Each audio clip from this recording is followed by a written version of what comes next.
सो hi guys, welcome back Rohit Jonwal vlogs में। मैं अच्छा उम्मीद करता हूँ आप सब लोग भी अच्छे होंगे।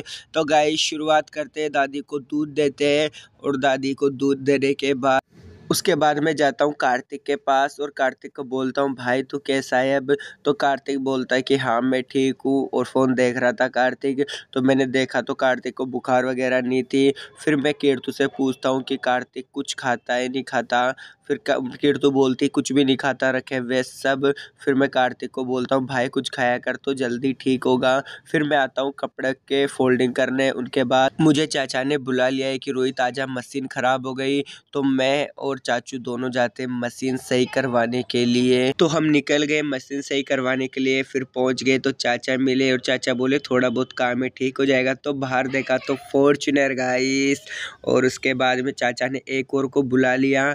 तो मशीन सही करवा के हम आ गए घर। और आशीष जिद कर रहा था क्योंकि उठा था इस वजह से। तो आशीष के मैं 2 5 10 किस करता हूँ। उसके बाद आशीष को मैं ले जाता हूँ अंदर और एकदम इसको आटे की तरह गूंद देता हूँ क्योंकि बच्चों को खिलाने मुझे बहुत मज़ा आता है। उसके बाद पापा के कुछ फ्रेंड्स आए हुए थे क्योंकि पापा इन्हीं के साथ बाहर बैठते हैं। तो हुक्का बार पार्टी शाम को इन्हीं से ही बातें वगैरह होती है और हुक्का बार पार्टी इन्हीं के साथ होती है इस वजह से। और मैं निकल गया कंपनी क्योंकि पीस जाने थे अर्जेंट और मशीन ख़राब हो रखी थी। तो मैं जाता हूँ कंपनी में ओवरलॉक करवा के मैं आया तो बाहर जूतियाँ थी और आपको पता है बुजुर्ग लोग यही पहनते हैं। उसके बाद मैं आता हूँ कार्तिक के पास। कार्तिक को बोलता हूँ, कार्तिक तू कैसा है भाई। और कार्तिक बोलता है मैं ठीक हूँ। तो मुझे बहुत खुशी हुई कि कार्तिक ठीक है। उसके बाद मैं लाता हूँ चिप्स और दादी को बोलता हूँ दादी खाओ ली।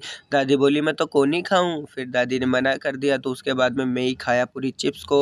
उसके बाद मेरे पास कॉल आता है कि अपनी मशीन भी ख़राब हो गई। फिर मैंने फ़ोन करा मिस्त्री को। फिर मैंने मिस्त्री को बुलाया, मिस्त्री वाले भैया आए, मशीन को ठीक करा। उसके बाद फिर से चाचा की मशीन ख़राब हो गई और फिर मैं और चाचा दोनों जाते हैं मशीन को रिपेयर करवाने के लिए। और गाइस ये है सांगानेर का, दिखाता हूँ इसी रास्ते से जाते हैं सांगानेर। और गाइस यहाँ से अगर आप कभी भी आओ तो ध्यान से जाना क्योंकि यहाँ पर पुलिस चौकी और यहाँ पर कभी भी दबोच लेते हैं और भारी चालान काट देते हैं।